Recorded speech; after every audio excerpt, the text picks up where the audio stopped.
My first job of the year is to cut back some of the shrubs. And I thought I would try and kill two birds with one stone. So the staking in my cutting patch was one of my biggest mistakes last year. I really didn't do it soon enough. I didn't do it well enough. And we had a few stormy gusts and things were flattened just as they were really starting to come into their peak. So the result was bendy stems growing upwards and so on. So I don't want that to happen again. I want to make sure I'm on my game. So I thought I would kill, as I said, two birds with one stone and trim back some of the shrubs and use some of those cuttings as stake material. Let me show you what I plan. So here we have a self-sown elder. Now I thought, oh, that'll be nice, lovely spring flowers, kind of nice fragrance, berries in the autumn, but it's just got too big for its boots. It's really trouncing out the Pyrrhus that is next to it, and that red robin, I mean, that's got too big for its boots massively. And probably I need to get rid of this elder. But the first job, I think I'm just going to cut the stems back. They are lovely straight stems that I'm hoping I can make use of in the good cutting patch as stakes, and maybe throughout the rest of the garden. So I need to do it whilst it's still early in the season, so they're not too, so there'll be quite a bit of sap in them, so they're a bit bendy, but not in leaf. I'm only hoping, this could be my disaster, they don't root. That's what I definitely don't root, so that's what I'm a bit worried about, but we shall see on that one. First of all, it's cutting them back and getting them in the cutting patch. So let's get the loppers out.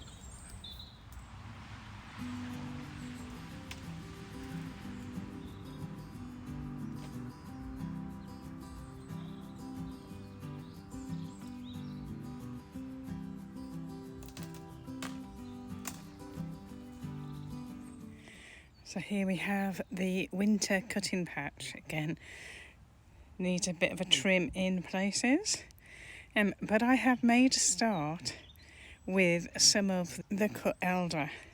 So as you can see, I've got that whole bed there. It's got 5 arches in there.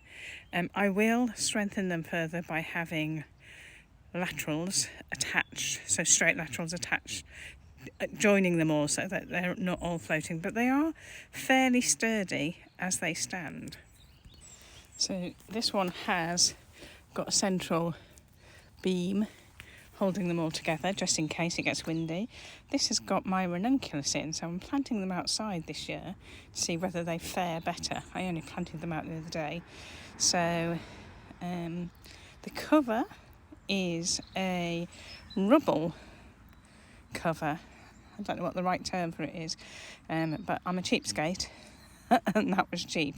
So I'm hoping it provides enough protection for frost. I've got plenty of it, so if I know that there's a frost coming, I might just double up. So these additional this staking is performing twofold at the moment. So it's providing a way for creating a kind of mini sheltered growing environment, but ultimately it will perform part of the staking of the beds. So if we look at this, there's a little bit of wiggle room, but they are fairly solid in there. So literally all I've done is push them into the ground, probably about a foot each side, and that's it. So these beds are about a metre 20 wide, and so this stick length ended up being about just short of 2.5 metres to go in. So I need to see what's what. And this bed I planted up with antirrhinums in the winter last autumn, not a single one left. That side where I've got the ranunculus, that was all larkspur. Nothing left. So this is how bad a winter we've had. Wet, miserable winter. The tulips are looking pretty grand. The cat looks as if it's using a bit as the toilet. I don't even want to investigate some of the divots in there. And this bed had quite a lot of also some autumn sown seeds. So I had a sweet rocket in the shelter there that I've got a bit of support there. I will put some beams, straighter beams going across. That was one of my bad plants for staking last year. It really did become quite tall, quite big plants, and needed some extra support that I hadn't given it. I planted hosta. I've only got one left there, thankfully. I planted some out in the main garden and they seem to still be with it. There was a whole load of foxgloves that I planted that seems to have gone as well. They're still tiny. I'm hoping they will grow, carry on growing, and will come to something. We shall see.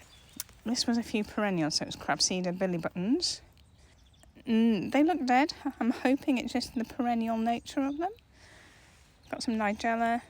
This was some perennial scabiosa that I'm seeing. It's the first time I've left them out. It's the first time I've grown them, so we shall see. They look a bit nibbled, but they're still there, so we shall see. Some of them maybe not. That certainly doesn't look alive. This is the sweet William next to it, so they are definitely nibbled. I'm wondering whether the matting, keeping it down over winter, which I kept down to try and prevent the weed growth, has actually harboured slugs. I dread to think, but that's where we are. I didn't think I had this problem last year, and they weren't in matting, so don't know. And this was all planted out with other hardy annuals that I'd planted, so things like corncockle, amivistagna, what else did I have? Other bits and bobs. So it was a full bed, fully planted with hardy annuals. Not a single one of them has survived. I think purely because it's been such a wet and miserable winter, and so rabbits and slugs have made a feast on the plants that we had. Aquilegia always does well, and Achillea has self-seeded over there as well. So we shall see what happens with that. That's my shady end of the cutting patch. So anyway, I want to start putting some arches and staking along here in preparation for the spring sowings that I'll be doing. But it was just a matter of getting all of the thicker ends in this side, and then trying to cut the thinner edge at a bit of an angle so there was a bit of a point to be able to help stick in. And then bend it over. I used some scissors to create the hole in the weed membrane, but it was as easy as that. So it may not look particularly pretty. I'm really hoping that it doesn't start growing. That will be a bit of a bind. But it's structure to start with, which I may or may not need it in those places for some of the plants, but it's there in place, ready as and when required. I will place some of the straighter stems along the edges so that it's sort of along the edges to contain the plants from coming in. So if they're contained lower down to start with, so that it forces them to grow upwards. And then depending on their height will depend on whether I use any more of the stakes as supports further on. I'm really pleased with the progress that I've made here. So every bed has got stakes in place. They are, as you can see from the tulip bed, if I don't need them, then they are not really in the way. so I just won't put any sidebars to strengthen them. But if they are needed, then there's something in place that I can build on. Having some structure in the garden is going to be a real game changer, I think. Not only do I feel as if I've accomplished something, but actually it makes me feel that I'm some way close to getting ready for the oncoming season. So from a failure last year, I'm hoping that I've already put steps in place to make sure that there will be no more collapses of plants this year. Let me know in the comments below what you're doing this year to sort out any issues that you had last year.